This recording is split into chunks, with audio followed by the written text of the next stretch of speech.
Bismillahirrahmanirrahim. Assalamualaikum warahmatullahi wabarakatuh. Sahabat-sahabat sekalian, berjumpa lagi dengan channel Sukses dengan Logika Tuhan. Sahabat-sahabat sekalian, akhir-akhir ini saya sering melihat di berbagai media sosial mendiskusikan tentang latar belakang atau keturunan. Apakah dia keturunan Nabi atau bukan? Dia saling berbantah. Dalam kesempatan ini saya tidak akan menjelaskan siapa keturunan Nabi ataupun siapa yang bukan keturunan Nabi. Karena hal ini sangat sulit untuk membuktikannya. Karena antara Nabi dengan kita yang hidup saat ini itu sudah 1400 tahun lamanya ya, kurang lebih. Jadi saya lebih tertarik dalam hal ini sahabat-sahabat sekalian, tapi masih berkaitan dengan masalah keturunan gitu ya. Nah, saya ingin mendiskusikan bukan masalah siapa keturunannya, tetapi saya ingin memberikan semacam insight kepada kita semua, kepada seluruh umat manusia di muka bumi ini, bukan hanya kepada orang Islam saja, karena saya menemukan bukti-bukti di dalam Al-Quran bahwa Al-Quran itu ditujukan untuk umat manusia. Dan kebetulan yang diberi wahyunya adalah Nabi Muhammad. Kemudian Nabi Muhammad ini kesininya berkembang menjadi satu kelompok besar yang disebut dengan agama Islam. Tetapi sesungguhnya pesan-pesan yang dibawa Nabi Muhammad dalam Al-Quran itu adalah sangat-sangat universal. Jadi ada kalanya menegur kepada seluruh manusia, ada kalanya menegur secara spesifik kepada orang-orang yang beriman. Dan dalam ini orang-orang yang menganut agama Islam. Tapi di sini juga saya perlu mengkomunikasikan bahwa Nabi Muhammad juga di dalam Al-Quran menegur kepada umat manusia. Nah, sahabat-sahabat sekalian yang menarik di sini, ketika kita terjadi diskusi mempermasalahkan latar belakang suku, bangsa, agama, ternyata Al-Quran sudah berbicara lebih maju lagi cara berpikir Al-Quran itu di dalam Al-Quran itu. Jadi kalau Nabi Muhammad itu adalah Nabi yang menyampaikan Al-Quran, saya yakin cara berpikir Nabi itu sudah lebih maju dari manusia manapun, karena semua pemikirannya adalah bersumber kepada Al-Quran Nabi Muhammad Rasulullah SAW itu. Nah, sahabat-sahabat sekalian, berdasarkan dengan keturunan, ini ada satu ayat yang menarik. Mari kita diskusikan sahabat-sahabat sekalian. Di dalam Al-Hujurat ayat 13, saya yakin mudah ditemukan dan banyak sekali orang yang hafal ayat ini. Para ulama sering mengulang-ulang. Insinyur Soekarno pun menyampaikan ini dalam sidang PBB. Tapi mari kita renungkan sahabat-sahabat sekalian. Kita pikirkan. Karena perintah Allah itu kepada kita semua. Coba pikirkan. Kemudian renungkan. Apa makna terdalamnya di situ. Gitu. Nah, ini yang sering lepas dari kita itu adalah Al-Quran itu hanya disampaikan di tataran permukaan saja. Oke. Jadi dalam surat Al-Hujurat ayat 13 itu, A'udzubillahi minasyaitonirrajim, bismillahirrahmanirrahim. Ya ayuhan nas, inna khalaqnakum min dzakari wa unsa wa ja'alnakum syu'uban wa qabaila lita'arafu inna akramakum indallahi atqakum innallaha alimun khabir. Sahabat-sahabat sekalian, saya mengambil sebuah pemahaman di sini ketika berbicara ya ayuhan nas. Ini terjemahannya hai manusia. Apa artinya ini? Kalau Allah memanggil ya ayuhan nas, artinya ini universal sahabat-sahabat sekalian. Karena kalau khusus itu biasanya berbicara ya ayuhalladzina amanu. Sepengetahuan saya yang saya perhatikan gitu ya dalam Al-Quran. Ya ayuhalladzina amanu itu baru secara spesifik kepada orang yang beriman. Tapi ketika berbicara ya ayuhan nas itu kepada manusia. Tidak melihat latar belakang suku, bangsa, agama di dalamnya sahabat-sahabat sekalian. Allah tak peduli itu. Tapi Allah memanggil semuanya. Ya ayuhan nas.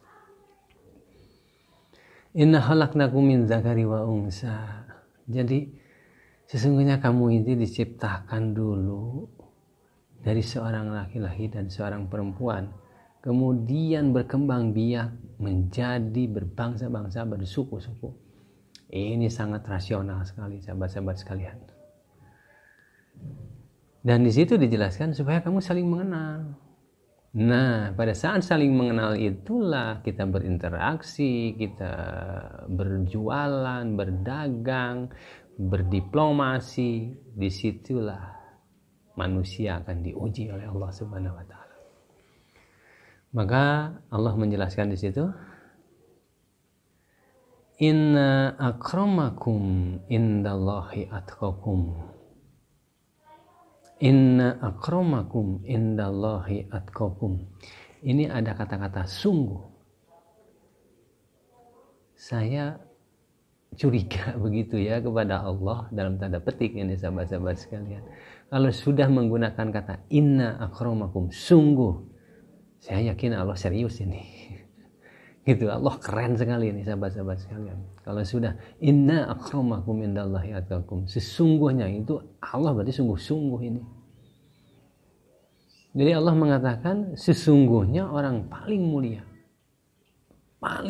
sahabat-sahabat sekalian di sisi Allah ialah yang paling bertakwa. Maka ini rontok semua, latar belakang, keturunan, kedudukan, jabatan, kekayaan, kepemilikan ilmu, rontok semua di hadapan Allah. Allah tidak melihat itu, karena ketakwaan itu tidak diukur dari keturunan, tidak diukur dari kedudukan, sahabat-sahabat sekalian.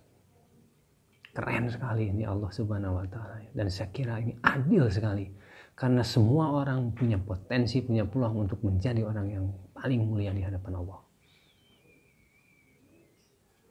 Gitu sahabat-sahabat sekalian, ini mari kita diskusikan. Kalau saya salah, tegur saja, tidak jadi masalah, karena saya bukan orang yang benar, orang yang dijamin benar oleh Allah Subhanahu wa taala. Tegur saja sahabat-sahabat sekalian.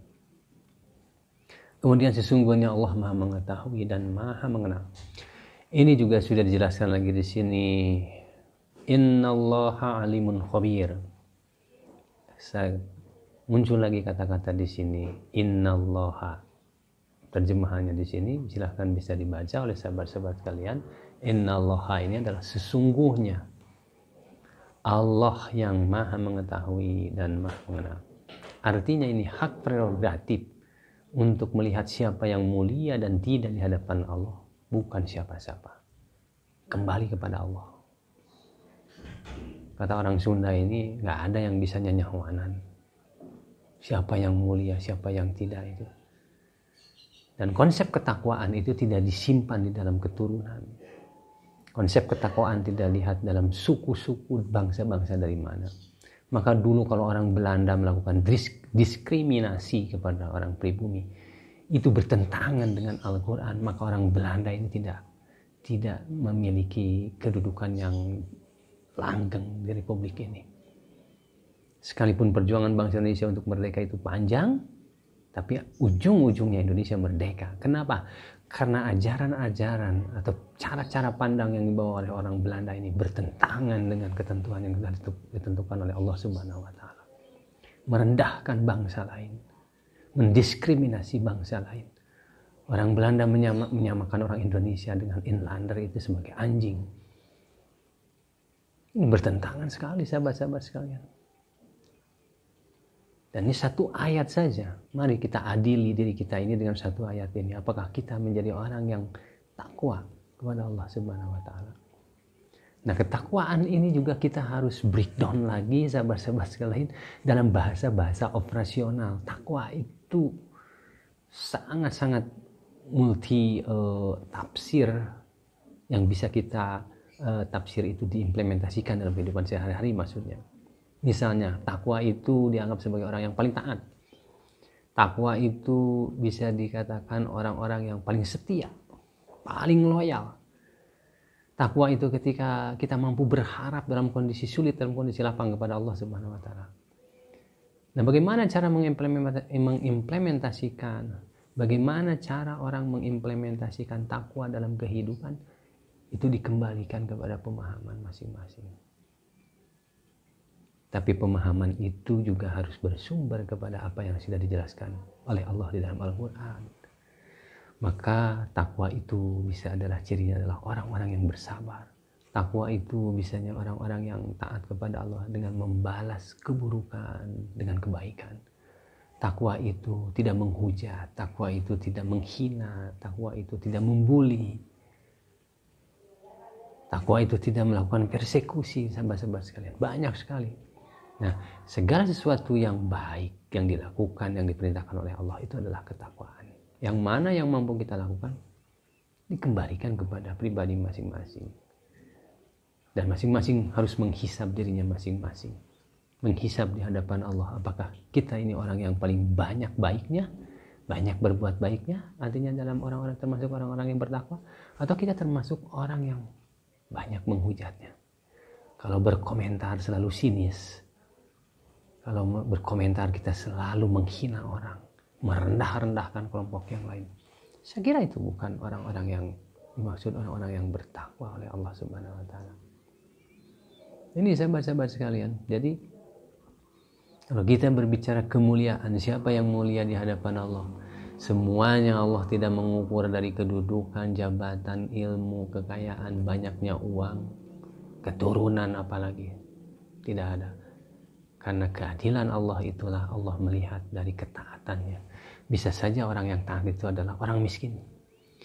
Bisa saja orang yang taat, yang mulia di hadapan Allah itu orang biasa-biasa saja. Ilmunya biasa-biasa saja. Ini sahabat-sahabat sekalian. Dan setiap orang harus memiliki cara pandang seperti ini. Cara pandang yang dipandu oleh Allah Subhanahu wa Ta'ala.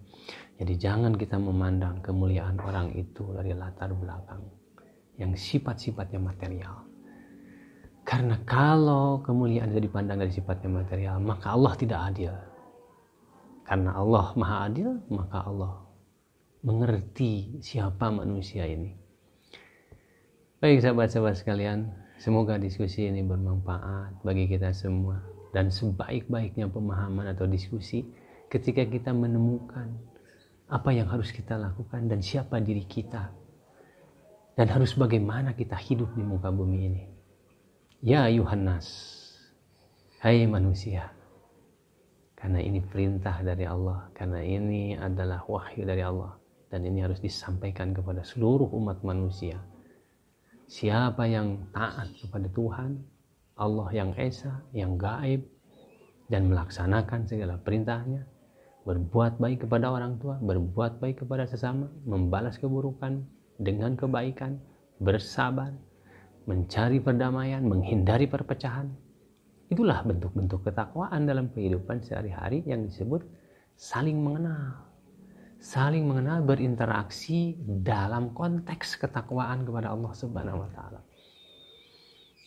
Begitu sahabat-sahabat sekalian, semoga ini menjadi inspirasi di bulan Syawal yang fitri ini. Mari kita bangun ke depan komitmen untuk hidup lebih baik lagi, lebih baik di hadapan Allah Subhanahu wa Ta'ala. Semoga kita menjadi orang-orang yang dipandang mulia oleh Allah Subhanahu wa Ta'ala karena ketakwaan kita. Baik, sahabat-sahabat sekalian, terima kasih. Billahi taufiq wal hidayah. Wassalamualaikum warahmatullahi wabarakatuh. Salam sukses dengan logika Tuhan.